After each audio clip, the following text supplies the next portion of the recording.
All right, let's step right into the shoes of a top-tier cellular protection expert. Today, we're diving into a high-stakes briefing on what is absolutely the most critical security operation in existence, which is maintaining the integrity of the human genome. I'm super excited to take you through this explainer because the actual mechanics keeping our master blueprint intact 24/7 are just spectacular. So, get this, 3,000. That's not a monthly or a yearly number. That is the estimated number of purine bases that every single human cell loses spontaneously every single day. Just sitting there, your DNA is literally shedding components thanks to completely normal everyday cellular conditions. This constant degradation is a massive, relentless threat to our survival, and it requires a totally invisible, around-the-clock security force just to keep us alive. Here is our tactical briefing for today. 1. The genome under attack. 2. Halting division, the checkpoints. 3. Quick fixes versus complex repairs. 4. When the defenses fail. And 5. Targeting repair for cancer therapy. Let's jump right into Section 1, the genome under attack. Unlike RNAs or proteins, which the cell can easily just scrap and replace, DNA is the permanent master blueprint. It's the only copy. Because of that, structural damage here is a total biological crisis. Whether we're talking about that spontaneous depurination we just mentioned, or UV light physically warping the DNA chain into pyrimidine dimers, or even chemical attacks adding reactive methyl groups, the consequences are incredibly dire. If it goes unrepaired, this damage completely jams up the replication machinery, leading to rampant, totally unacceptable mutations. Moving to Section 2, halting division, the checkpoints. Before our cellular security teams can actually fix any of these crises, the command center has to step in. This entire intervention is orchestrated by the DNA damage response, or DDR. Think of the DDR as the cell's master alarm system. You have these upstream protein kinases, specifically ATM and ATR, that detect double-strand breaks or other massive lesions. Once they're triggered, they physically halt the cell cycle factory. They basically yank the emergency brake to induce cell cycle arrest. This is absolutely crucial so that the damaged DNA isn't replicated and passed on to daughter cells. Only after that division factory is completely paused can the actual repair crews safely initiate their countermeasures. Section 3. Quick fixes versus complex repairs. Now, once that factory is paused, the repair crews deploy, and there's a stark contrast in their efficiency. On one side, we have direct reversal. These are your highly specific first responders. For example, an enzyme can literally just pluck a damaging methyl group right off a base in one clean, efficient step, instantly restoring it. Boom, done. But on the other side, we have excision and double-strand break repair. This is the heavy-duty machinery.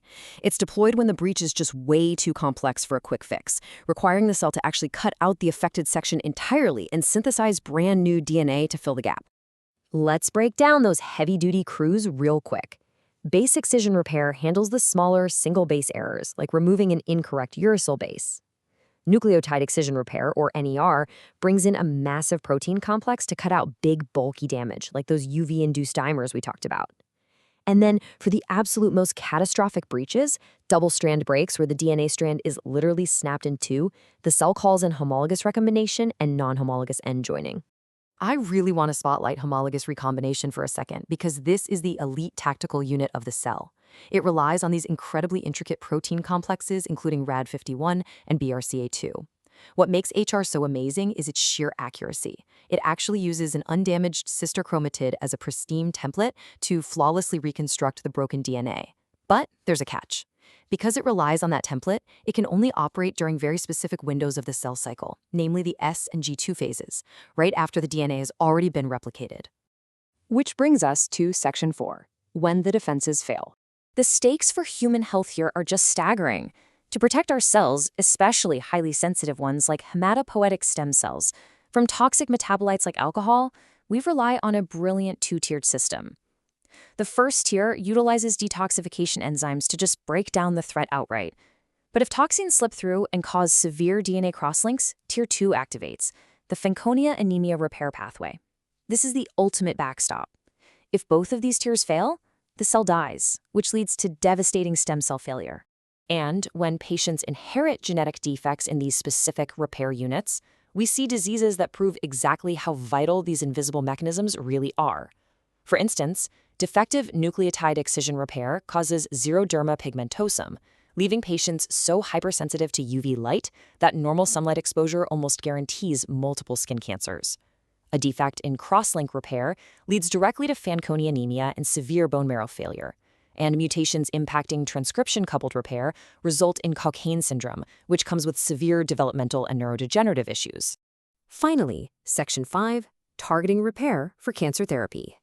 This is where modern medicine takes a totally fascinating offensive turn against cancer. When we analyze certain endometrial cancers, we monitor a system called mismatch repair, or MMR. If a tumor has deficient MMR, meaning its own internal repair system is broken, it starts churning out highly irregular proteins. Now, normally that sounds like a bad thing. But in this context, those irregular proteins act as a massive beacon to the patient's immune system. Because of this built-in alarm, patients with these dMMR tumors respond incredibly well to immune checkpoint inhibitors. We are quite literally weaponizing the tumor's own broken security system to flag it for destruction.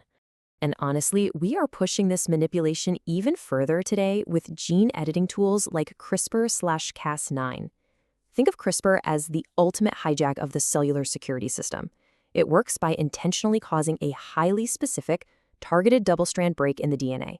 Once we purposely cut the DNA, we just sit back and force the cell's own endogenous repair pathways, those heavy-duty crews we just talked about, to either completely knock out a disease-causing gene or precisely paste in a healthy correction. Which leaves us with this final thought. We've gone from simply trying to survive a daily relentless barrage of 3,000 lost bases to actually understanding the exact molecules that detect, halt, and repair our genome. And now, we're actively breaking those rules to cure cancer and literally edit the blueprint of life itself. So if we can truly master the cell's ultimate 24/7 genetic security operation, what diseases can we defeat next? Thanks so much for joining me on this explainer. Keep questioning, keep learning, and I'll catch you next time.